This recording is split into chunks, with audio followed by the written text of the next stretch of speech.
enjoyed being with you. When we were together 5 years ago, I remember many of you who were here this weekend, and thank you for bringing some member of the family, one of the kids or whatever, along with you. If we made the effort when we come here to bring one additional person with us every year, then this membership, this attendance can grow. And these weekend retreats are, I think, very, very important. So we're always, those of us in positions like myself, as we finish a weekend, people always come forward and say, we need a follow-up. What else do we need to do? And I don't think that we can really indicate that. I think that each of us has been open, I hope, to the grace of God this weekend. And as I said at the beginning of this weekend on Friday, we will not go home this afternoon without having received a grace that God knows that each of us needs, even though we might be completely unaware of this. We're going home with something because God rewards generosity. And you are generous men who have given a whole weekend to this experience, and that does not go unrecognized and unrewarded. So I don't know what the grace God has given to each of you is all about, but we need to continue to cooperate with God's grace so that what he has given us, myself included, in this weekend can continue to grow and to develop. How do we go about cooperating with the grace of God so that the grace of this week end can continue? I want to make a suggestion. I want us to become aware that the way we cooperate with God, continuing the grace of the weekend, is to ask him for 5 graces, 5 assistances, and I want to put those in front of you. And then when we're finished with my little presentation this morning, we'll have a bit of faith sharing before Mass. As Sunday morning, the schedule is always so packed and everything moves along very quickly. So it's difficult to accomplish everything in the final morning. And I want to apologize to anyone who wanted to visit with me in the course of the weekend and I didn't get to you. I don't know what else to say except that I'm sorry for that. And I hope that that doesn't discourage you, but that you bring whatever it was that you needed from me to the greater provider, namely God and the Holy Spirit himself. There's 5 little things that I think we need to all ask God for. And I think that these 5 little things continue the grace of the weekend. The first of these is to ask God to always give us the right desires. Because nothing is accomplished in the journey of our life, especially in the spiritual world, if we don't have the right desires. And because we are human, these desires are always competing with other desires that are present in our lives. But it's important that we ask God for the right desires because we have a great saint who is one of the 2 martyrs of Auschwitz. There were 2 people killed in Auschwitz among the millions who turned out to be canonized Catholic saints. One of them was Maximilian Kolbe, who was a Franciscan friar, although in another group of Franciscans than myself. And then there was a woman. She was born Jewish, read St. Thomas Aquinas, and became a convert to Catholicism, and she was a brilliant philosopher. All of Germany knew Edith Stein was the woman's name.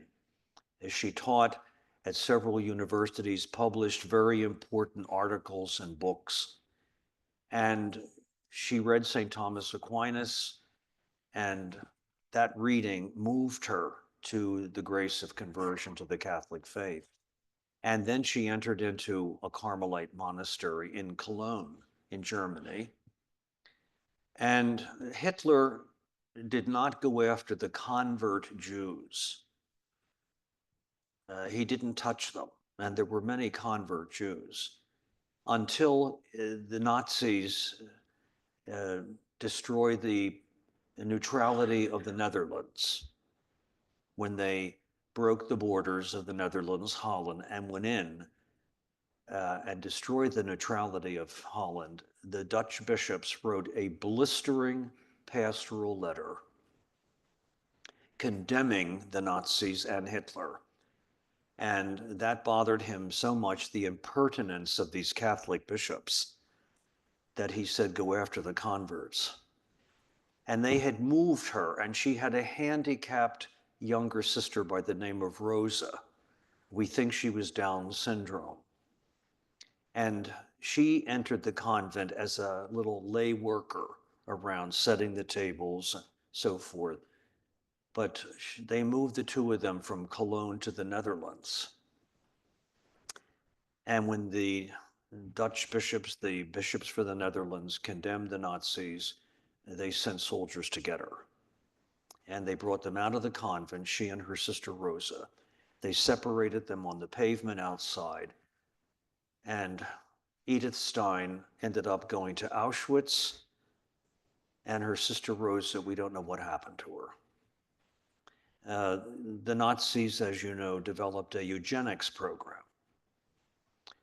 They would persuade parents who had Down syndrome children, give us your children so that they can be placed with children with a similar condition in the forest, so that all of these Down syndrome kids could have a nice summer together, play together, and so forth.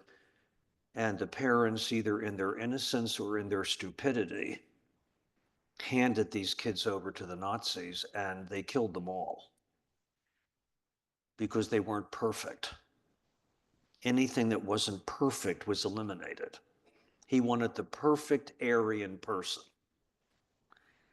And so Edith Stein became this Carmelite nun and a great saint. She left behind incredible essays, beautiful insights from both philosophy and theology. And she was the one who said in one of her essays, without desire, nothing happens. Desire is the animating principle that makes dreams become realities. And when you haven't got desires and you don't pray for the right desires, then nothing is accomplished. And so she was recognized as the holy woman that she was, and John Paul II announced that he was going to canonize her. And the Jewish community objected. And he had a long-standing, healthy, positive relationship with the Jewish community because they knew him from Poland. And they objected that no daughter of Israel was going to be canonized a Catholic saint.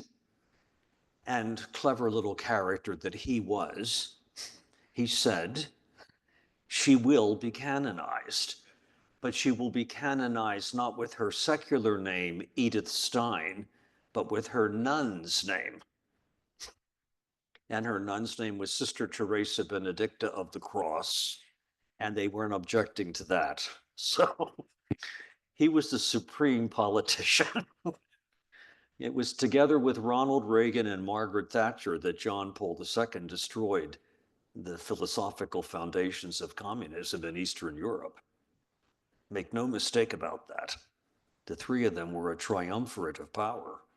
And Cardinal Jaruzelski, who was the president of Poland at the time when John Paul II, after he had been elected Pope, went home for the first time, the general was standing on the airport tarmac. He was so nervous that they looked down and there was a puddle of liquid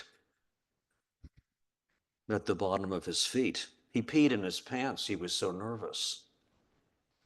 And so she was canonized, but she was the one who would say, pray for the right desires, because without the right desires, everything that God has given us this weekend will go flat.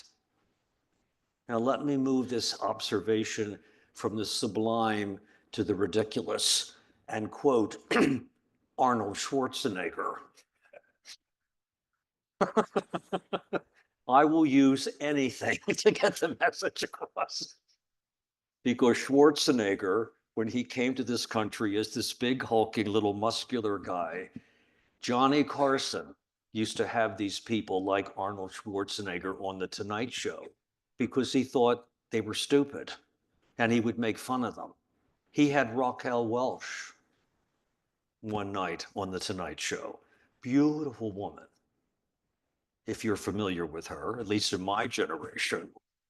Beautiful, beautiful woman. And Johnny Carson sardonically said to Raquel Welch, if you were on a deserted island by yourself, what would you like to have on the island with you? And Raquel Welch said, the New York Public Library. Johnny didn't know what to do with that. And so he had Arnold Schwarzenegger on the program one evening, and he said to Arnie, if you, when you came to this country, what did you bring with you? And Schwarzenegger said, when I came to this country, I brought nothing but the clothes that were on my back. But he said, I brought something else. I brought desire in my pocket. He's no dummy. He ruined his marriage, unfortunately.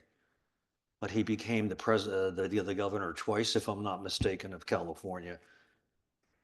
Without desire, nothing happens. So we need to pray to God every morning. In this day that is ahead, give me the desires that take me forward, deeper into your grace.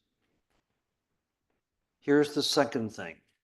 We need to also love and seek, deliberately seek moments of solitude, moments to be alone. You heard me say this earlier in the week. I'm not a scripture scholar. Thanks be to God, we have these very smart people who help us understand the scriptures at a deeper and deeper level. I'm trained in some other fields of theology, but you cannot point out one place in the scriptures where God spoke either to an individual or a group of people that they were not in situations of silence and solitude. We have to still the madness, put the chaos aside, turn off the damn devices, and listen, at least for 15 minutes every day. Because that solitude is a gift, and it's out of that. I give retreats to women all over the country. There's a huge Catholic retreat house, not as big as Malvern, down in New Orleans. And most of the retreatants, like most of the retreats here, are for men. All of the retreats down there are for women. I had a retreat there several years ago. There were about 50 or 60 women on the retreat. One of them was a young woman, and she came in and spoke with me, and she said, Father, I am the mother of 6 kids. She said, actually, Father, I have 7 children. You know who the 7th one was? The husband. And she said, they even tracked me down in the bathroom. But she said, listen to this. She said, I keep a copy of the New Testament and the Psalms in the glove compartment of my SUV. And as I'm waiting, like the rest of the parents in the afternoon, for the kids to come out from school, rather than always chatting with the other parents or listening to the radio in the SUV, she said, I pull out that copy of the New Testament or the book of Psalms, and I turn my SUV into a retreat house for 15 minutes. And she said, the energy that I get from those 15 minutes gives me what I need to cope with my family and my 7 kids. Solitude. Without it, we become superficial, we become hollow, we become empty, and we don't say anything to each other because there's no depth. And the world is filled with empty people, and that should not be the case for any man in this room. You came here seeking depth. Here is a third thing that we also need to do. We need to seek companionship for this journey that we are on. I loved what was it Rob who spoke to us yesterday about the need for male friendship? I have a very good friend who's a priest in the Diocese of Orlando, Florida. He's an Irishman, Father Dick Walsh. He's been the pastor there for over 40 years. St. Margaret Mary Parish in Winter Park. If you're ever down there, I would suggest that you go there for Mass on Sunday morning. It's an incredible parish. But when he arrived there 40 years ago, he recognized the fact that the women in the parish got together for coffee and chatted, or get together for a glass of wine in the afternoon, and that they had a kind of camaraderie, and the men had nothing. And so he decided to organize a little men's group for a Wednesday morning at 6 a.m.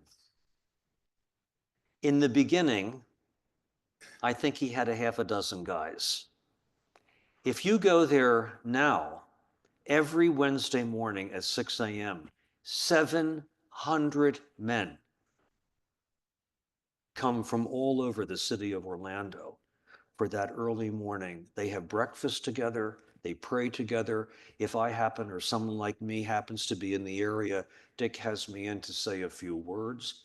That has become a clearinghouse for guys who have lost their families or their spouses, young men who are searching for jobs or new relationships.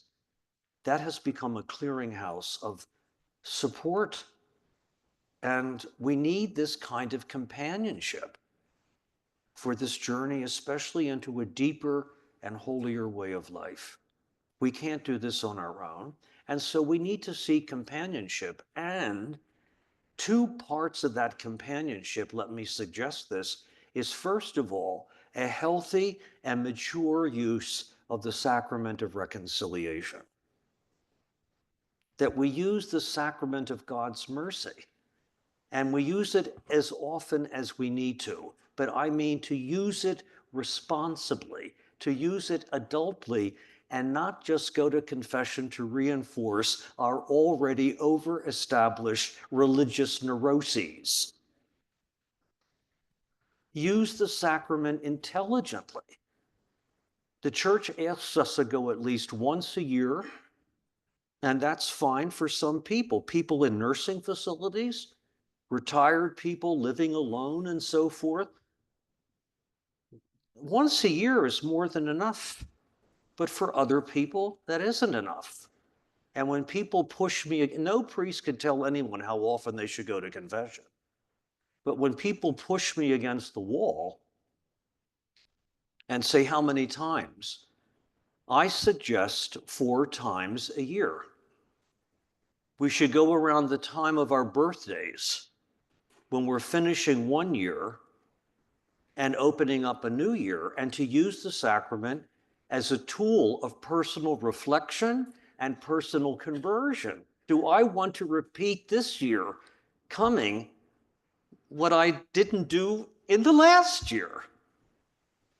Use the sacrament around the time of some significant anniversary.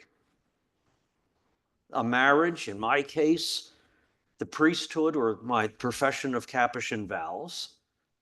Use it as a tool, because that's what it's intended for. A woman on one of these retreats, again down there in New Orleans, said to me, I go to confession every year on the anniversary of my divorce.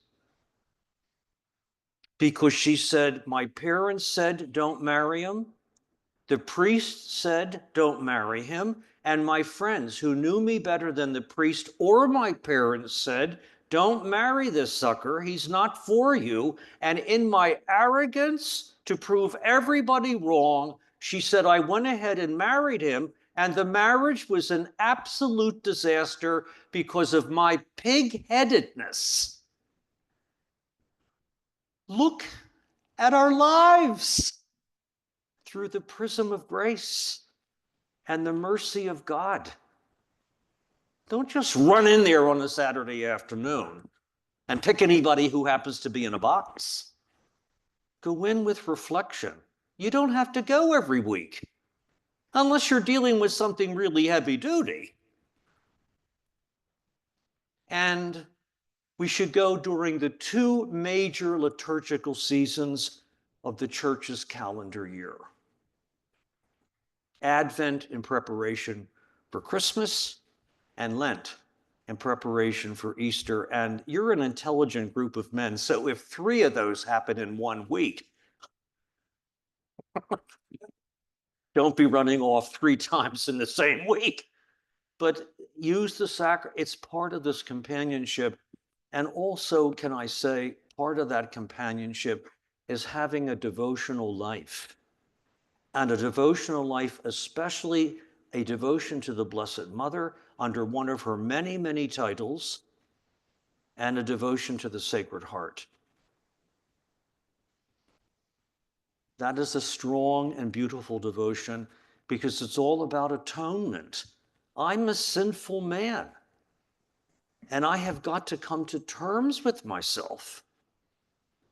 And when we have a strong devotion to the Blessed Mother and a strong devotion to the Sacred Heart, the 9 Fridays and so forth, it forces me to look at myself.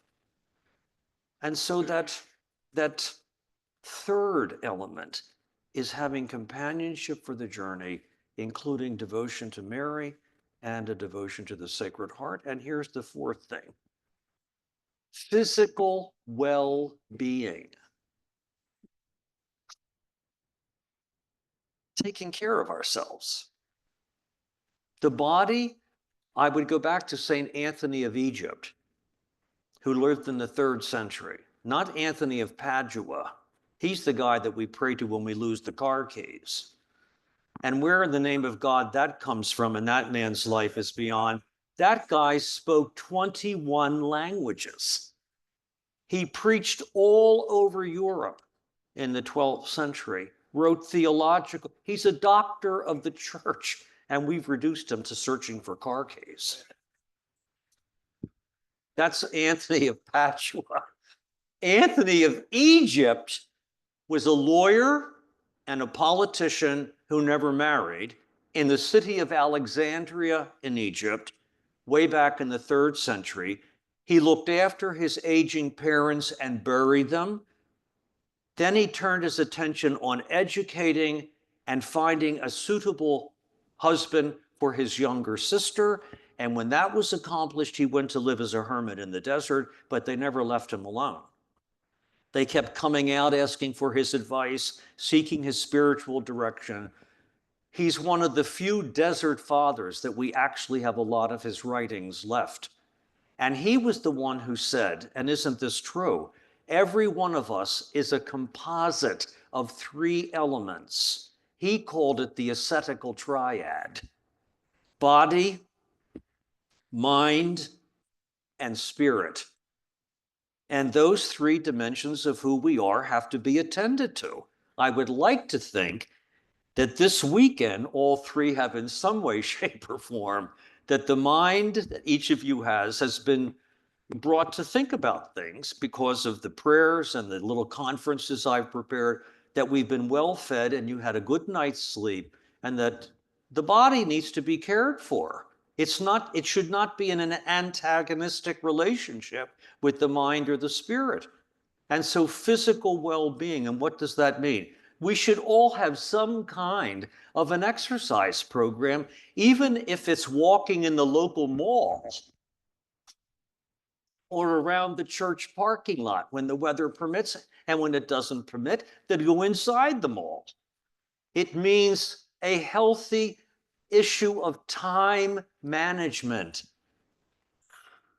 that we're not always getting everything done at the last possible moment with all the pressure and the stress to take care of ourselves. And it means getting a good night's sleep. One of our spiritual directors 1,000 years ago in the seminary used to say to us, gentlemen, nothing significant happens after 10 o'clock at night. Go to bed. And that's true. A good night's sleep makes all the difference in the world. But I have lived with friars who, like the Jews in the desert, they're wandering through the house all night long, looking at 4 o'clock in the morning. And no, it's got to be discipline imposed voluntarily upon me by me with the grace of God, taking care of myself. And here is the final little fifth element. We need to pray to God every single day for the grace of perseverance, because we cannot do this by ourselves. We need the help of God to continue the spiritual development that He has ignited on these weekends at Malvern. We need to cooperate with God's grace, and we need to ask for the grace of perseverance, because this is beyond all of us. If we think we can turn back on our own determination and self-will, it's not going to happen. My mom and dad, as you heard me say in the beginning of the weekend, they came from Ireland. My father had two sisters who were nuns, and my mother had a sister who was a nun. And when I was ordained a priest in 1971, I was to have been ordained along with a classmate, but he panicked at the last minute. This is a wonderful guy. He was ordained 7 or 8 years later, but that particular morning he freaked.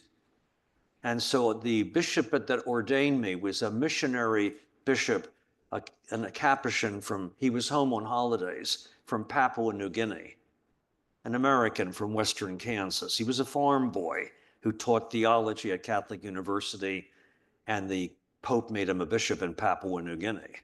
And he was home and he ordained me. And the two nuns, the family sent the nuns in Ireland tickets to come to my ordination. The bishop wore a mitre made out of bird of paradise feathers. That's the only thing the three nuns remembered about my ordination. And every time I ever had a conversation with them, they always asked about the bishop's hat. Now that bird is a bird, what do they call these special things where you're not allowed to touch them anymore? And endangered species. So his mitre is in the National Museum in Port Moresby. But nevertheless, and it was a long service. The friars, of course, if there was one hymn, they sang 18. One of the friars was a musician with a Fulbright scholarship to Germany. And in honor of this bishop, he wrote an oratorio that they decided to use at my words. The thing went on forever. And when it was all over, we had a luncheon downstairs in the dining room of the seminary. And we were all gathered except for one of the nuns. And my father, who was a typical Irish, he had a short Irish fuse and always treated me like I was 5 years of age, said to me, "Where the hell is she? We're not eating until you go up and find her." So I went up. I was looking for her in the library, shouting her name into the dark recesses of women's restrooms. Couldn't find her anywhere until I ended up in the chapel, where we had just spent 2 hours in this ordination service. And here she is, way up in the underneath the tabernacle, completely lost. I mean, completely lost in prayer. And I said to her, Aunt Cassie, Daddy has sent me up to find you. I said, what are you doing? We just spent 2 hours in this room. And she looked up at me in that lilting Irish brogue. And she said, I'm praying for your perseverance. I wasn't ordained an hour, and she was already praying for my passion. But I can tell you this, guys, those three women, they prayed me into the seminary. They kept me in the seminary. They prayed me through my formation as a Capuchin friar and into the priesthood. And while they're all gone, I know this morning they're still praying for me because I cannot do this by myself. We need to ask for the grace of perseverance. And that, I think, are the 5 little principles that will move the grace of God that has been present here all weekend further and further and further. Amen. All right. So, so let's just sit for a few moments. It's 9:30, so Mass, I think, is scheduled for 10. Do you want to come up and say something? And then we'll just listen to what the guys want to share with us in this faith sharing. If you're going to do that, please be sensitive to the fact that there are other guys who also want to speak. All right. So if folks are interested in faith sharing, I'd like to ask that you start lining up on the right-hand side here by Mary. And, just a couple guidelines. We do ask that we try to keep politics or, some